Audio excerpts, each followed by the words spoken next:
Kunci untuk kehidupan yang baik bukan tentang memedulikan lebih banyak hal, tapi tentang memedulikan hal yang sederhana saja.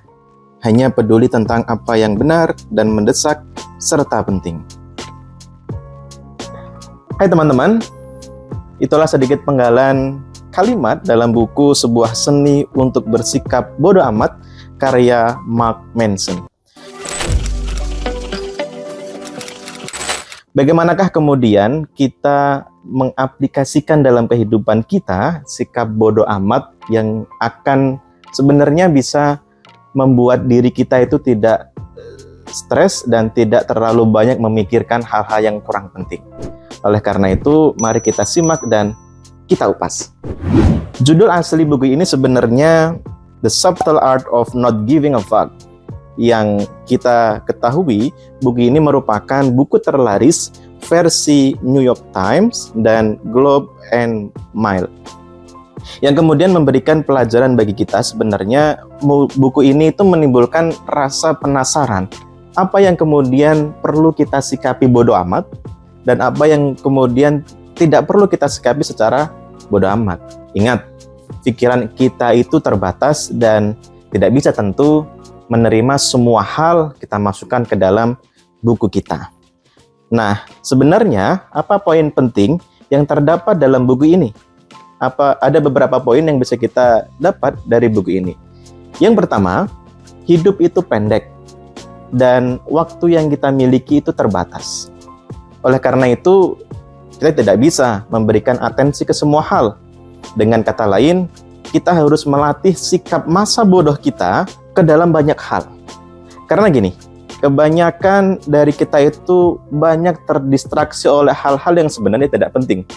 Contoh, berapa lama sih kita itu menatap handphone?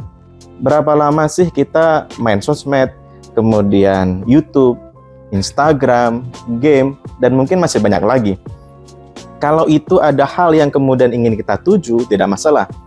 Kalau itu kemudian berdampak kepada tujuan yang lebih besar, pun juga tidak masalah. Tapi kalau sebaliknya, berarti ada yang perlu dicek lagi dalam hidup kita. Nah, kalau udah begitu, inilah saatnya untuk bersikap masa bodoh terhadap hal-hal tersebut. Dan mulailah untuk membuat hal produktif dalam waktu kita. Ingat, waktu kita terbatas dan kita tidak bisa kemudian terlalu banyak kepada hal-hal yang kurang produktif. Yang kedua, personal value itu penting. Lo nggak akan bisa bersikap bodo amat kalau lo nggak tahu personal value itu apa. Nah, di sini dijelaskan apa sih yang kemudian kita anggap penting di dunia ini. Tentu tidak semua hal kita anggap penting dan berguna dalam hidup kita. Itu harus kita tentuin. Agar apa? Agar kita bisa peduliin hal itu dan masa bodoh terhadap hal-hal yang tidak penting dalam kehidupan kita. Dan jangan fokus kepada banyak hal, fokuslah terhadap personal value kita. Kemudian yang ketiga adalah, gue setuju jika Mark Manson bilang bahwa masalah itu nggak akan pernah habis. Betul, selama kita hidup tentu juga banyak masalah yang kemudian hadir dalam hidup kita. Makanya daripada berusaha untuk menghilangkan masalah dalam hidup kita, seharusnya lo sadar masalah apa ya yang sebenarnya bisa membuat diri kita itu lebih bahagia. Teliti masalahnya dan kemudian fokus terhadap solusi apa yang kemudian bisa kita hadirkan untuk menyelesaikan masalah itu. Jangan kemudian fokus terhadap menyelesaikan atau menghilangkan masalahnya, tapi fokuslah terhadap penyelesaian akan masalah tersebut. Karena hidup ini adalah masalah, penuh dengan masalah, ujian, dan lain sebagainya. Nah, kemudian yang keempat, teman-teman, hal yang terjadi di dunia ini seringkali itu kontradiktif atau kebalik-balik. Contohnya gini, ide tentang mencari sebuah kebahagiaan. Ketika kemudian lo mencari kebahagiaan, justru lo akan semakin gak bahagia. Sama halnya dengan emosi lainnya.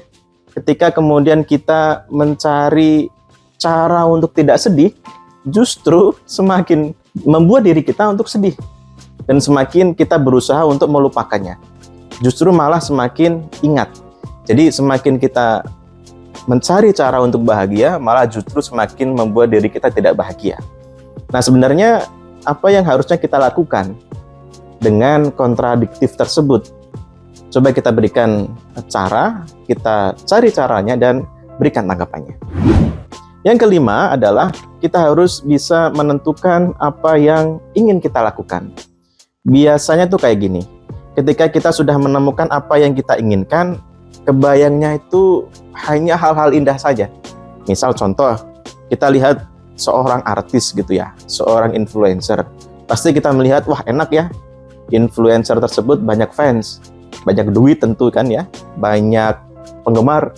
Tapi terkadang kita lupa bagaimana kemudian orang tersebut mencapai dalam titik tersebut. Justru yang kemudian kita lakukan adalah kita cari tahu bagaimana prosesnya. Jangan hanya melihat dari tujuan akhirnya saja. Itu kan nanti akan kemudian menimbulkan sifat perjuangan dalam diri kita. Dan ketika Allah sudah berkata bahwa kita siap untuk menjadi seorang artis semisal, itu dalam kondisi yang sudah siap gitu ya. Nah, kemudian yang keenam adalah question of life, question your belief, pertanyakan terus keyakinan kita. Jangan-jangan kepercayaan yang kita punya selama ini itu hanya sekedar FOMO belaka, cuma ikutan yang lain, dan tidak tahu arti dari kepercayaan yang sudah kita bangun sendiri. Seharusnya adalah selalu bersikap kritis terhadap sesuatu. Impact-nya adalah kita akan terus-menerus mencari cara bahwa apa yang kita yakini itu benar gitu ya, dan tidak hanya ikut-ikutan saja. Teman kita pakai cara itu, kita pakai cara itu untuk menyelesaikan sebuah masalah. Nah, itu akan kemudian menimbulkan keyakinan pada diri kita dan sikap kritis dalam hidup kita. Well, teman-teman, itulah 6 hal yang gue dapat dari buku Sebuah Seni Untuk Bersikap Bodo Amat karya Mark Manson ini. Mungkin masih banyak hal yang kemudian teman-teman bisa kupas dari buku ini, dan tidak hanya soal 6 hal tersebut yang kemudian bisa gue share pada kali ini. Dan bagaimana kemudian kita bisa memanfaatkan waktu kita yang terbatas untuk hal-hal yang lebih produktif tanpa memasukkan semua informasi yang terkadang tidak berguna dalam pikiran kita. Sampai kemudian membuat kita lebih bijaksana dan lebih bisa menyikapi banyak hal dalam kehidupan kita. Sampai jumpa di bacain selanjutnya. Assalamualaikum warahmatullahi wabarakatuh.